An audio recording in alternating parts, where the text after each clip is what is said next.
Ô galera, olha só, uma consequência bem interessante dessa matéria que nós vamos estudar, estamos estudando, e que tem tudo a ver com essa questão 3, ó, é o fato de que, um fato assustador, que é difícil as pessoas aceitarem, os leigos dificilmente conseguem aceitar isso, de que quando eu caminho para lá, obrigatoriamente a rotação da Terra foi influenciada para o outro lado. Certo? É uma quantidade tão pequena, mas mesmo que o mundo inteiro fosse para um lado, na hora que a pessoa vai parar, ela já desfaz o que ela fez, entendeu? Ou seja, eu me impulsionei para lá, então eu empurrei a Terra para trás. A rotação dela vai ser influenciada. Mas na hora que eu paro, o mesmo impulso que eu tomei para poder ir para lá, eu acabo aplicando no sentido oposto. Certo?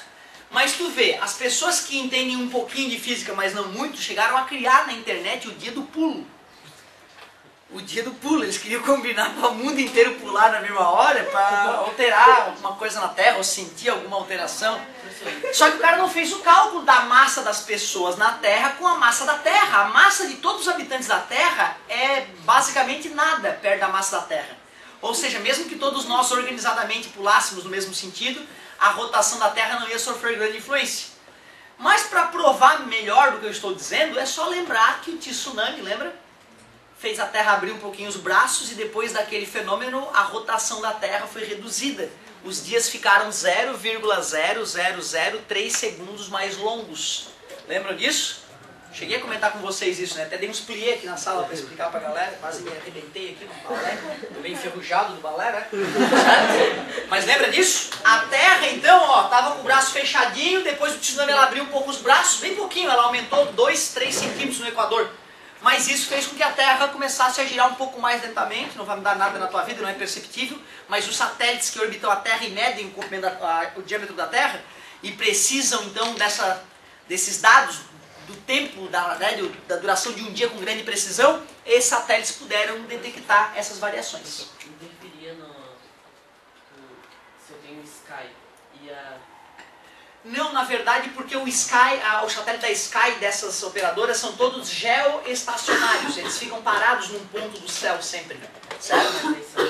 Não, mas aí é que tá, olha só, a velocidade orbital desse satélite é junto com a Terra, beleza? Entendi o que tu quis dizer. Se a Terra mudou a sua rotação, ele então talvez tenha que ser regulado, certo? Para poder não continuar sendo geoestacionário. Isso até é possível que seja feito, porque os satélites, alguns satélites têm dispositivos para se deslocar, certo? Ele tem lá gás armazenado em ampolas e ele joga um pouquinho de gás no sentido oposto do qual ele quer ir, então dá para regular essa posição. Né? Bacana essa tua pergunta. Fala uma grande explosão. Como é que é? Pois então, o problema é que o sistema é isolado, certo? Então a quantidade de movimento inicial tem que ser igual à quantidade de movimento final. Então a quantidade de movimento total da Terra continua a mesma. E uma grande explosão não vai alterar a rotação porque ela não faz a Terra ficar mais larga ou mais fina. Né? Ela altera pontualmente a distribuição de massa da Terra. Mas não altera no sentido de afastar essa massa do eixo de rotação ou aproximar a massa do eixo de rotação. No caso do tsunami, foi uma mudança no interior da Terra que fez a Terra ficar um pouquinho mais larga no Equador. Ou seja, afastou a massa da Terra do seu centro. Né? E uma grande explosão, mesmo que seja de uma bomba atômica, ela não desloca, né, a massa para fora ou para dentro, na verdade. Né? Ela desloca localmente naquela região massa, mas não altera a distribuição de massa em relação ao eixo de rotação da Terra. Por isso que a contribuição seria menor. Não que não possa existir alguma alteraçãozinha, uma super explosão atômica. Certo? Bacana a pergunta. Ô pessoal, olha só que bacana essa questão, tem tudo a ver com o que eu estou discutindo com vocês. Considere uma situação em que um homem e uma caixa repousam frente a frente numa superfície sem atrito. A única coisa absurda dessa brincadeira é sem atrito. Mas se fosse uma patinação no gelo, por exemplo, seria interessante. Parados, velocidade do homem inicial, 0. Velocidade da caixa inicial, 0. A resistência do ar no local é desprezível. Sabe-se que a massa do homem é 100 kg. 100 kg, massa do homem, 100 kg. Massa da caixa 50, a caixa é oca então, olha ali que beleza. 50 kg a caixinha. Num dado instante o homem empurra a caixa para se mover em linha reta que passa a se mover em linha reta com velocidade constante de 8 metros por segundo. O cara dá um empurrão na caixa, a velocidade final da caixa, 8 metros por segundo. Nestas circunstâncias, qual é o módulo da velocidade de recuo do homem após empurrar a caixa? O cara, depois que começou a recuar, ele quer saber que velocidade esse cara vai ter após o empurrão. Como é que começa a brincadeira mesmo? Pode ser o teorema do impulso. Impulso é igual à variação da quantidade de movimento. Porém, já que um corpo fez força no outro, essa força é do tipo interna ou externa? Interna, porque um corpo fez no outro, é interna. Esse sistema é do tipo quer dizer que o impulso externo é zero. O que é a variação da quantidade de movimento? É final, menos passar para cá. Então a partir de hoje, sempre que for explosão, homem empurrando caixa, pescador pula da canoa, o menino no skate empurra o outro, um patinador no gelo empurra o outro, todos serão sistemas E aí não precisa mais usar esse raciocínio todo, já pode ir direto, QI igual a QF. QI igual a QF. É aquela história da aula passada, isso era uma coisa delicada, não é simples. Cadeira ou sistema? Otávio, não. O que aconteceu com a quantidade de movimento da cadeira? Variou, aumentou, era zero e deixou de ser zero. A cadeira recebeu impulso? Recebeu o impulso de um corpo externo, que era eu. Concorda comigo? Legal. Porém, se eu subo na cadeira e agora eu e cadeira somos o sistema, a ideia se modifica levemente. Quando eu pulo da cadeira, vocês concordam que eu fiz força na cadeira? Só que a cadeira fez força em mim. Como eu e ela somos o sistema, esta força é do tipo interna. Força interna não altera a quantidade de movimento do sistema, por incrível que pareça. O leigo poderia dizer, professor, vocês estavam parados, depois vocês tinham velocidades, provando que a quantidade de movimento era zero e depois não é zero. A pessoa que entende de física retruca dizendo, peraí, quantidade de movimento é uma grandeza? Então a quantidade de movimento da cadeira era para lá. E a minha quantidade de movimento era para lá. E acreditem, as duas quantidades de movimento somadas davam zero. Que loucura, cara. Isso eu demorei a digerir isso.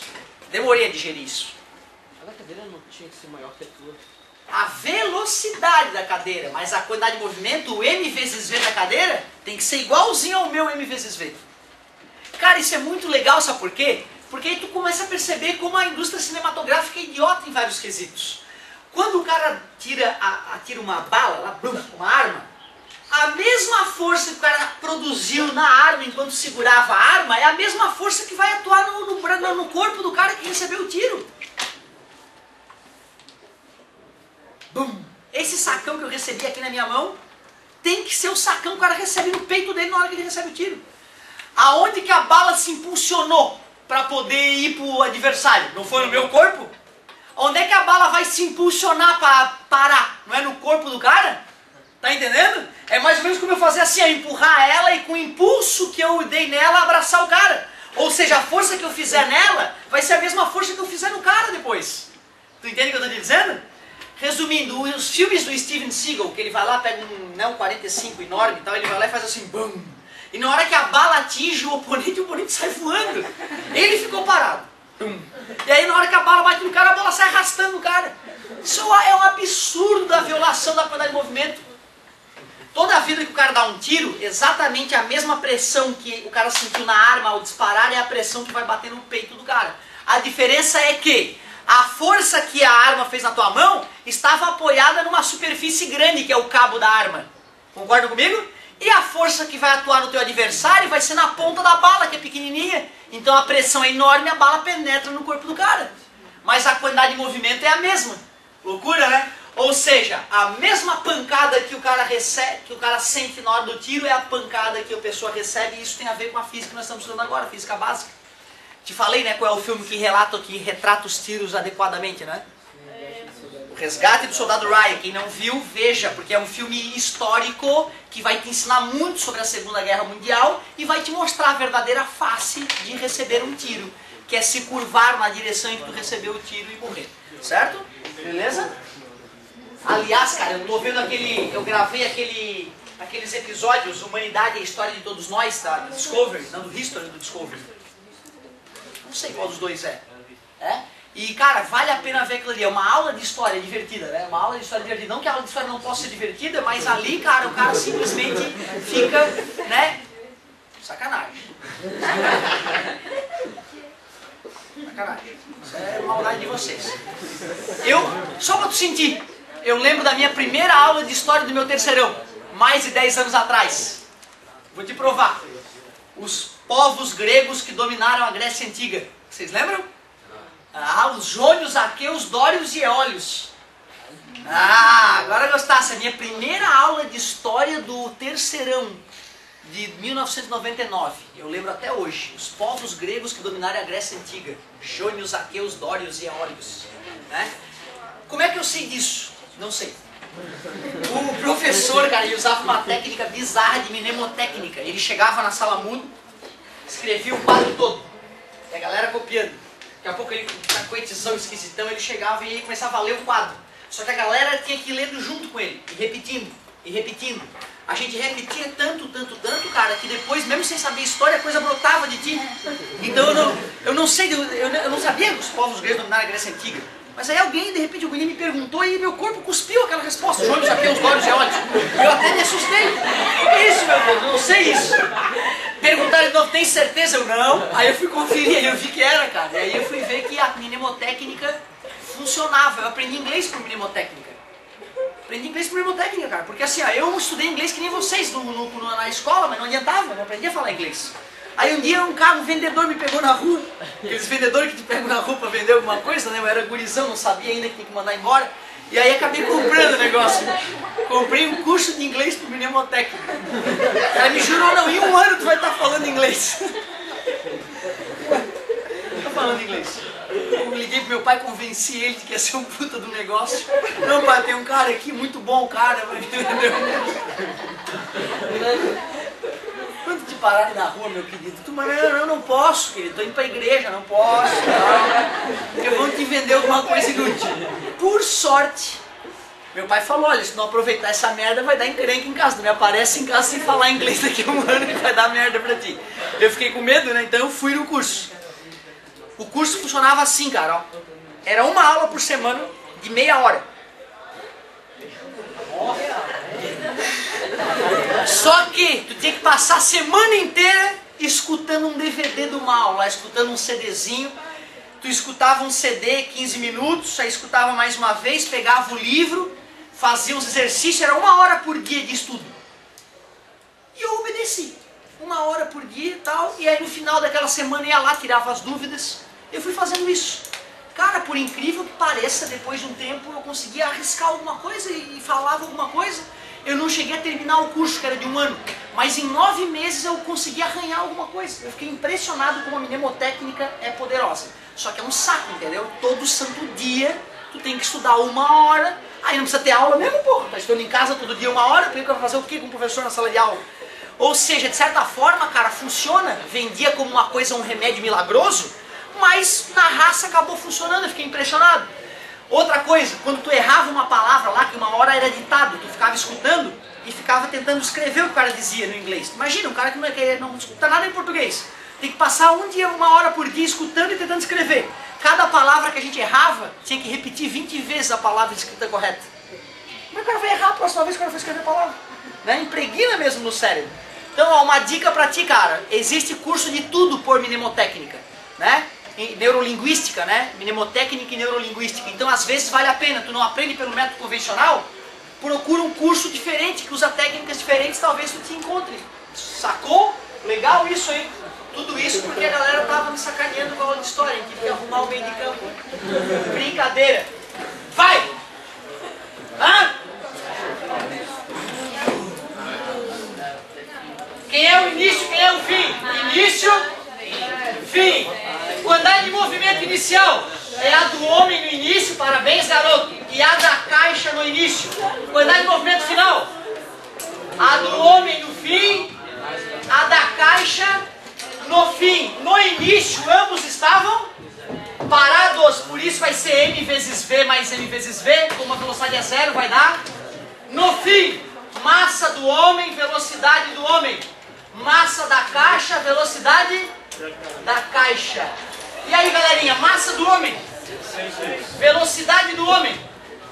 Não sei, massa da caixa, velocidade da caixa. 8 vezes 50? Passa para lá de cá. Menos 400, está multiplicando? Passa dividindo. Por que menos? Porque se eu considerei que a caixa foi para lá, foi positivo, no outro sentido fica... Por que a velocidade do homem deu a metade da velocidade da caixa? Porque a massa dele é o dobro da caixa. Parabéns. Muito bom. Galera, muito obrigado pela paciência e pela atenção. Na próxima a gente continua.